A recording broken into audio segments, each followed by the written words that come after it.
Good morning students. NLK group of school की online Sanskrit classes में आपका स्वागत है। जैसा कि आपको याद होगा, पिछली क्लास में मैंने आपको ग्राम्य जीवन पाठ पढ़ाया था। आज हम उसी पाठ के बचे हुए शेष भाग को पढ़ेंगे। तो आइए शुरू करते हैं हम अपना आज का पाठ। मयंकः किम तत्र दर्शनीयानि स्थानानि अपि सन्ति। किम माने क्या, तत्र माने वहाँ, दर्शनीयानि देखने के लिए, स्थानानि स्थान, अपि माने भी, सन्ति माने हैं। क्या वहाँ देखने के लिए स्थान भी हैं। श्रेयसः तत्र तु रमणीया वाटिका उपवनानि च सन्ति।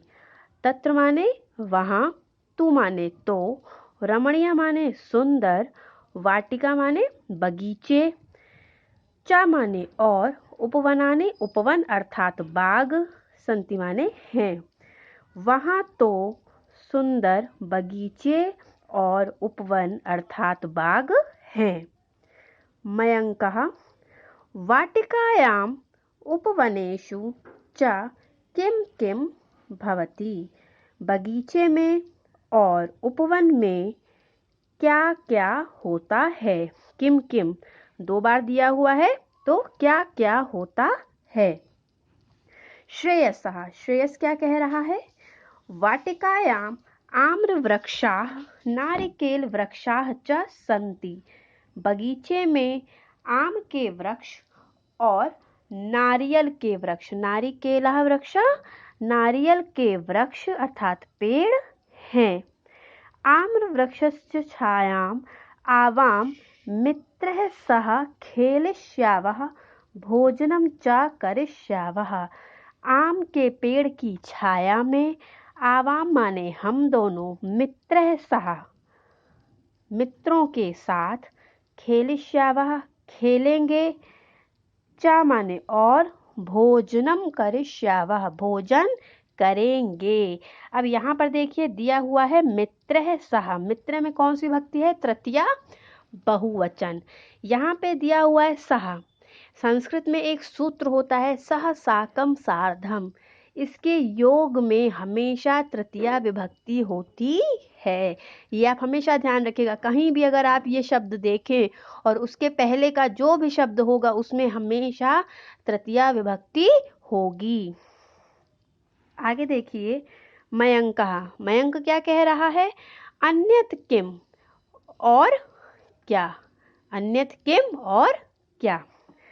श्रेयसः उपवनेषु च विभिन्न पुष्पाणि दृश्यन्ते। बगीचे में विभिन्न यानी कि अनेक प्रकार के पुष्प दिखाई देते हैं। तत्र माने वहाँ, शतपत्री माने गुलाब, चंपा इत्यादिनी पुष्पाणि विकसन्ति।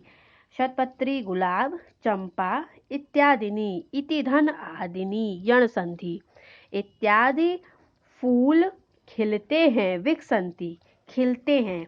क्योंकि यहाँ पे विकसन्ति क्यों आया है, क्योंकि यहाँ पर लिखा हुआ है पुष्पाणि। बहुत सारे फूलों की बात हो रही है, बहुवचन है। जैसे अगर आपने 6th में 7th में फल के रूप पढ़े होंगे नपुंसक लिंग, तो फलम फले फलानी, फलम फले फलानी, तो उसी की भांति हमारे पुष्प के भी जो रूप होते हैं वो चलते हैं। पुष्पम पुष्पे पुष्पाणि। तो बहुत सारे फूलों की बात हो रही है, इसीलिए हमारी जो क्रिया है विकसन्ति वो भी बहुवचन की लगी है। गृहस्य पार्श्वे कदली वृक्षाः शोभन्ते। गृहस्य घर के पार्श्वे पास में, कदली वृक्षा केले के पेड़, शोभन्ते शोभित होते हैं या शोभा को बढ़ाते हैं। घर के पास में घर की जो शोभा है उसको बढ़ाते हैं कौन, केले के वृक्ष, केले के पेड़। आगे देखिए, मयंकः ग्रामे भोजनाय किम मिलन्ति।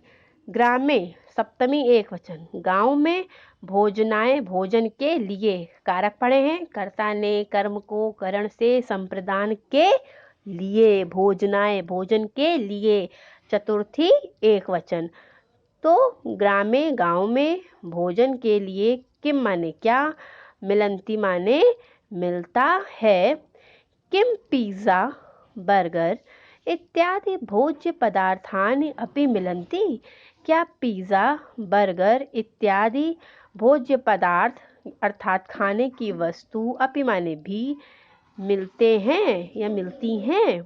ठीक है, इत्यादि इति धन आदि यण संधि ई इति, इति के आखिरी में क्या है, ई आ रहा है और आदि इसका प्रथम वर्ण क्या आ रहा है, आ रहा है, तो ई और आ मिलके जो है वो या हो जाता है, तो यण संधि है।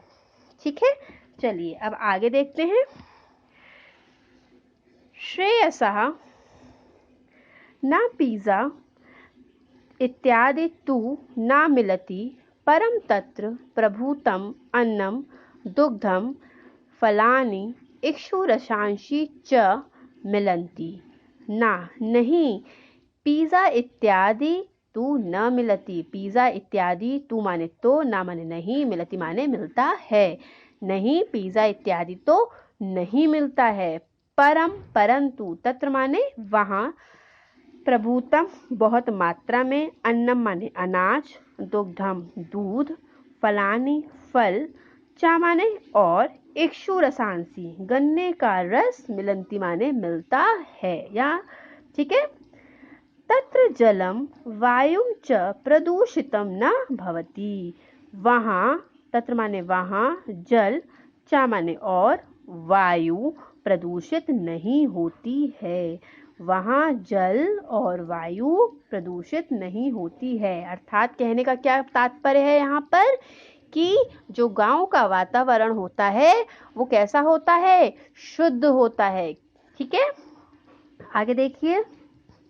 मयंकः तत्र मनोरंजस्य साधनानि सन्ति न वा, वहाँ मनोरंजन के लिए साधन हैं या नहीं।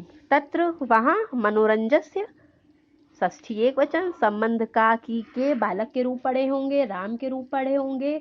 ठीक है, तो बालकस्य रामस्य षष्ठी एक वचन। मनोरंजन के साधनानि, साधन, संति माने हैं, ना माने नहीं, वा या। ठीक है, वहाँ मनोरंजन के साधन हैं या नहीं। श्रेयसः तत्र तु बालकाः जनाः च वृषभयो कुक्कुटयोः संघर्ष दृष्ट्वा एव मनोविनोदम कुर्वन्ति। क्या कह रहे हैं, वहाँ तो बालक, चा माने और, जनाः माने लोग, वृषभयो दो बैलों, कुक्कुटयोः दो मुर्गों, संघर्षम दृष्टवा दो मुर्गों की लड़ाई, दृष्टवा माने देखकर, एव माने ही, मनोविनोदम कुर्वन्ति मनोरंजन करते हैं। अब यहाँ पर आप देखिए क्या दिया हुआ है, दृष्टवा। ठीक है, आप लोगों ने हिंदी में उपसर्ग प्रत्यय पढ़े होंगे, इंग्लिश में प्रीफिक्स सफिक्स पढ़ते हैं। जैसे हिंदी में आप उपसर्ग प्रत्यय पढ़ते हैं, इसी तरीके से संस्कृत में भी उपसर्ग प्रत्यय होते हैं।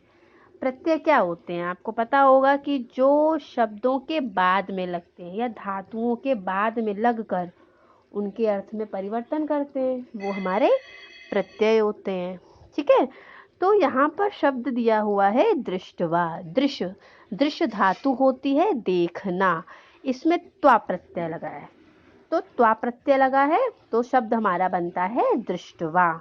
और इसी तरीके से यहाँ पर ऊपर एक और चीज देखिए आप लोग, बालकाः जनाः च। ठीक है, हिंदी में हम लोग जब लिखते हैं तो दो शब्दों के बीच में और लगाते हैं, जैसे राम और श्याम। इंग्लिश में भी ऐसे ही करते हैं, राम एंड श्याम। लेकिन संस्कृत में क्या होता है, जो चा शब्द होता है वो दो लोगों के बाद में लगता है। जो भी दो शब्द होते हैं या किसी का नाम होता है हमेशा उसके बाद में लगता है। जैसे यहाँ पे लिखा हुआ ना, बालकाः जनाः च, बालक और लोग, बीच में नहीं लगता है संस्कृत में। संस्कृत में हमेशा बाद में लगता है। ठीक है, आगे देखिए। तत्र दूरदर्शनम अपि अस्ति, वहाँ दूरदर्शन भी है। दूरदर्शनम टीवी जिसको कहते हैं। ठीक है, बालकाः नद्यां जले अपि खेलन्ति। बालक नदी के जल में भी खेलते हैं। खेलन्ति खेलते हैं। इससे पहले जो आपको शीट दी गई थी लकार की, उसमें मैंने कई धातुओं के से रिलेटेड आपको क्वेश्चंस दिए थे। उसमें एक धातु थी खेल। खेलती, खेलता, खेलन्ति, तो वही धातु है यहाँ पे खेलन्ति। बालक नद्याम नदी के जले जल में, अपि माने भी, खेलन्ति माने खेलते हैं। आगे देखिए, मयंकः अहो ग्राम्य जीवनम तु अति रुचिकरः मनोहारी च प्रतीयन्ते। अरे गांव का जीवन तू माने तो अति रुचिकर और मनोहारी, मन को हरने वाला प्रतीत होता है। अहम तत्र गंतुम अतीव उत्सुकः अस्मि। मैं, तत्र माने वहाँ, गंतुम माने जाने के लिए, अतीव मतलब बहुत ही उत्सुक हूँ। जैसे ऊपर मैंने आपको दृष्टवा बताया था, उसी तरीके से यहाँ पर है गंतुम, गम धातु तुमुन प्रत्यय, तो उससे हमारा शब्द बना है गंतुम। श्रेयसः बाणम, ठीक है, तरही तो, रात्रो, रात में, आगच्छ माने आ जाओ, आवाम हम दोनों, ग्रामम गांव, गच्छावः जाएंगे, अवकाशः च व्यतीतम कुर्वः, और अवकाश व्यतीत करेंगे या छुट्टियां बिताएंगे। I hope you understand the chapter. मुझे आशा है कि आपको पाठ समझ में आया होगा। Thank you.